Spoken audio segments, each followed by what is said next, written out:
adalah gembalaku, takkan kekurangan aku. Ia membaringkan aku di padang berumput hijau. Saudara-saudari yang terkasih di dalam Kristus, selamat pagi. Salam jumpa lagi dalam Sabda Siap Saji. Sabtu 28 Oktober 2023, Pesta Santo Simon dan Yudas Rasul. Marilah kita berdoa dalam nama Bapa dan Putra dan Roh Kudus. Amin. O para rasul mulia, duta raja yang kuasa, didikan guru utama yang mengatasi segala, di Yerusalem surgawi, penuh cahaya ilahi, kalian menjadi dasar bagi gereja yang benar. Kami rayakan pestamu, kami kenangkan jasamu, sambil mengucapkan syukur atas pengorbanan luhur. Terpujilah Yesus Kristus, yang sudah sudi mengutus Rasul yang dipilih Bapa, dipenuhi dengan rohnya. Marilah kita berdoa. Allah Bapa cahaya kebenaran, karena pewartaan para rasul, kami mengenal kemuliaan nama-Mu. Semoga berkat doa Santo Simon dan Yudas Tadeus, gerejamu tetap berkembang dengan subur, menjadi tanda penyelamatan, dan semakin banyak bangsa percaya padamu. Dengan pengantaran Tuhan kami Yesus Kristus, Putramu yang hidup dan berkuasa, bersama Dikau dalam persatuan Roh Kudus, Allah sepanjang segala masa. Amin. Amin. Tuhan bersamamu Dan bersama rohmu. Inilah Injil Yesus Kristus menurut Lukas. Dimuliakanlah Tuhan.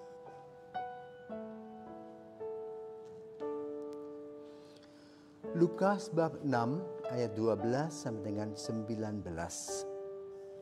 Sekali peristiwa, Yesus mendaki sebuah bukit untuk berdoa.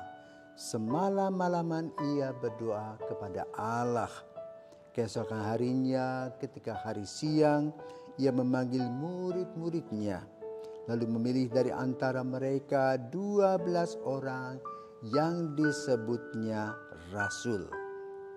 Mereka itu ialah Simon yang juga diberinya nama Petrus, Andreas saudara Simon, Yohanes dan Yakobus, Filipus dan Bartolomeus, Matius dan Thomas, Yakobus anak Alfeus dan Simon yang disebut orang Zelot, Yudas anak Yakobus, dan Judas Iskariot yang kemudian menjadi pengkhianat. Lalu Yesus turun bersama mereka dan berhenti pada suatu tempat yang datar. Di situ berkumpul sejumlah besar dari murid-muridnya dan banyak orang lain yang datang dari seluruh Yudea dan dari Yerusalem dan dari daerah pantai Tirus dan Sidon. Mereka datang untuk mendengarkan Dia dan untuk disembuhkan dari penyakit mereka. Juga mereka yang dirasuki oleh roh-roh jahat beroleh kesembuhan. Dan orang banyak itu berusaha menjamah Dia, karena daripadanya keluar suatu kuasa, dan semua orang itu disembuhkannya. Demikianlah sabda Tuhan. Terpujilah Kristus. Selamat pagi Romo Hadi. Selamat pagi Filio. Pada hari ini Injil berbicara tentang doa. Di sini saya mau bertanya, kenapa ketika kita ingin memulai sesuatu hal yang baru harus dimulai dengan doa? Bahkan di sini dikatakan sebelum memilih 12 murid, Yesus itu berdoa dahulu semalaman. Doa. Selamat pagi para pisawan dan Filio. Kamu di rumah diajari doa enggak? Diajarkan. Kenapa orang tua mau mengajarkan kamu doa? Masih ingat enggak? Untuk mengucap syukur. Mengucap syukur. Jadi kalau kita di rumah atau di TK ya, ada yang namanya 3S. Itu senyum, sapa, Ayo, 3S. Salam. 3S. Salam, senyum, sapa. Ya. Itu 3S itu menggambarkan kita selalu bergembira, bertemu dengan orang lain. Senyum, sapa, salam. Doa juga sama. Pertama, kita bersyukur kepada Tuhan untuk kasih karunia-Nya. Maka itulah yang perlu dalam kehidupan kita sehari-hari diungkapkan. Doa sebetulnya relasi antara saya dengan Tuhan, antara kita dengan Tuhan. Dan itu merupakan kunci kekuatan. Maka dalam Injil pada hari ini, ya, kita diajak untuk berdoa. Sebagaimana Yesus berdoa, sama seperti para pendahulu kita, ya. Jangan lupa, hari ini 28 Oktober adalah Hari Sumpah Pemuda. Isinya apa Sumpah Pemuda? Sumpah para pemuda. Apa itu isinya? Satu nusa, satu bangsa, satu bahasa, satu tanah air. Ya, itu dicanangkan tahun 28 dan baru merdeka tahun 45.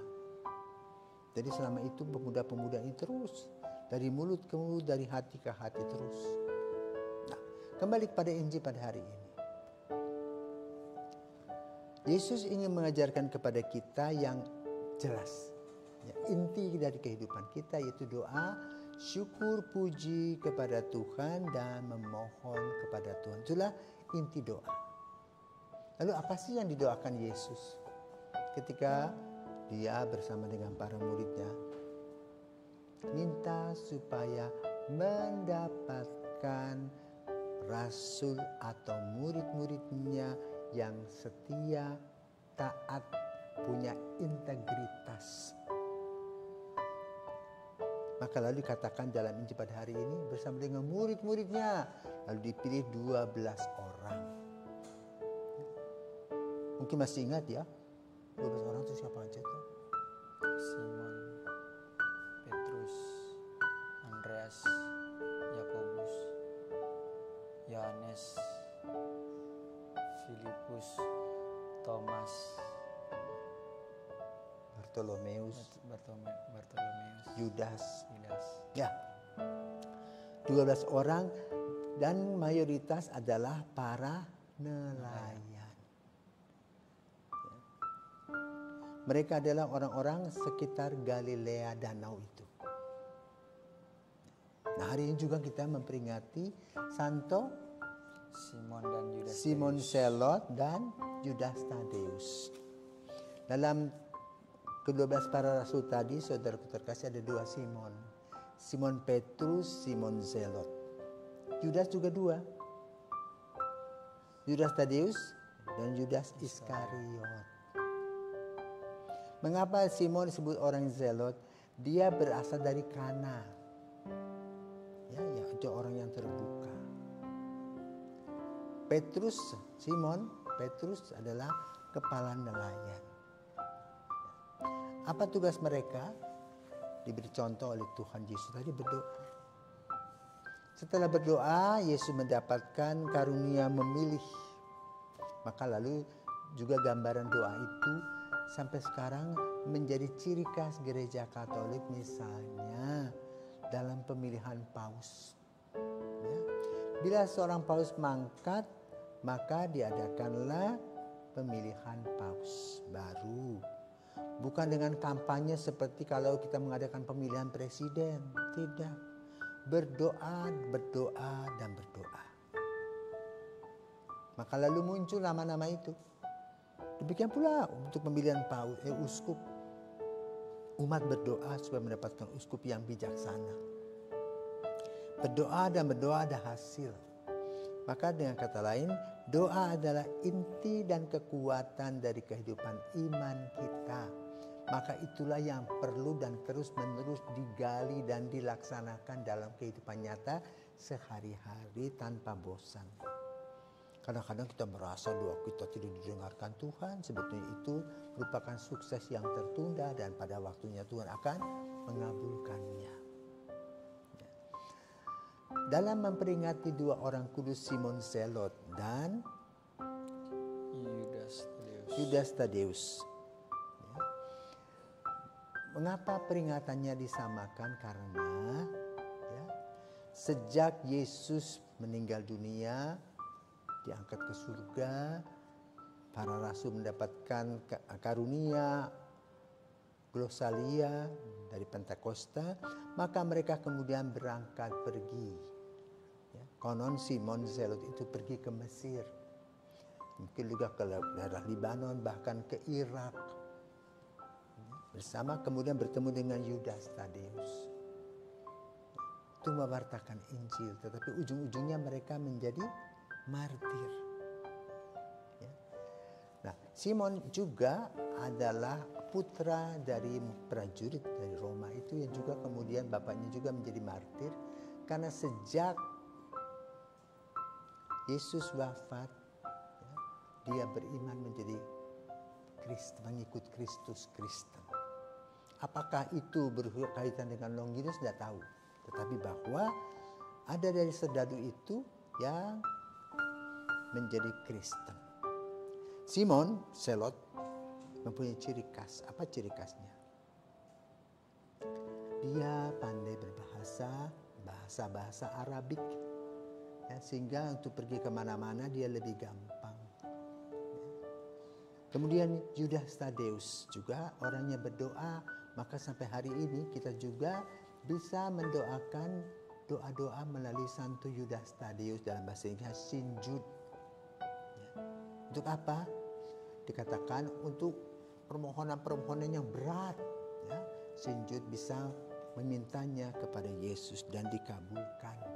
Nah, ciri khas yang kedua dari mereka yaitu bahwa ada sesuatu yang ditanyakan ya ketika Yesus mengajarkan sesuatu kepada para murid.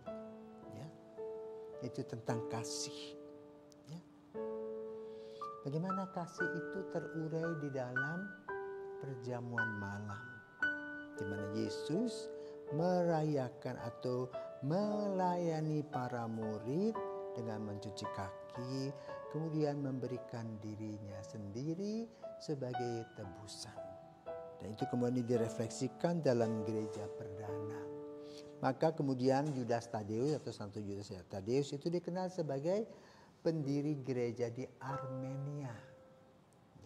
Yang tentu saja sampai hari ini gereja itu menggunakan bahasa setempat. Berbeda dengan Petrus dan Paulus yang mendirikan gereja di Roma yang menggunakan bahasa Latin. Maka lalu bisa juga Yudas Tadeus dan Simon dari Zelot juga melahirkan gereja Koptik di Mesir. Yang mana dalam gereja Mesir itu ada beberapa hal. Yang pertama, di sana ada yang disebut dengan hanging chapel, gereja gantung. Gereja gantung adalah tempat yang disinyalir di mana Yesus bersama Yesus dan Maria tinggal ketika mereka mengungsi ke Mesir. Yang kedua yang hebat dari gereja Koptik adalah Bukit Makabah. Itu bukit yang bisa terbang atau pindah sejauh 3 kilometer. Dan saat ini terkenal sebagai gereja sampah di Mesir. Dengan ribuan orang. Jadi ada satu daerah, teritori, di mana orang-orang pemulung-pemulung itu berkumpul di situ. Dan ternyata mereka adalah pengikut Kristus Koptik. Maka punya gereja yang besar. Kalau Anda punya waktu, buka di Google itu gereja sampah, menarik sekali, di mana secara liturgis mereka menggunakan bahasa Arab, bahasa setempat. Puji-pujian yang begitu indah dan juga mereka begitu bersemangat mengikuti Kristus. Nah, ini karena apa? Yudas Tadeus bersama dengan Simon Zelot. Semoga semangat baik Santo Simon Zelot maupun Santo Yudas Tadeus terus hidup dalam kehidupan kita sehingga kita betul-betul mengenal Kristus lebih dekat. dan kita merasa aman dan nyaman bersama-sama dalam satu persekutuan iman kepada Kristus. Tuhan memberkati dan selamat pagi. Salam juga Sumpah Pemuda. Tuhan memberkati. Amin.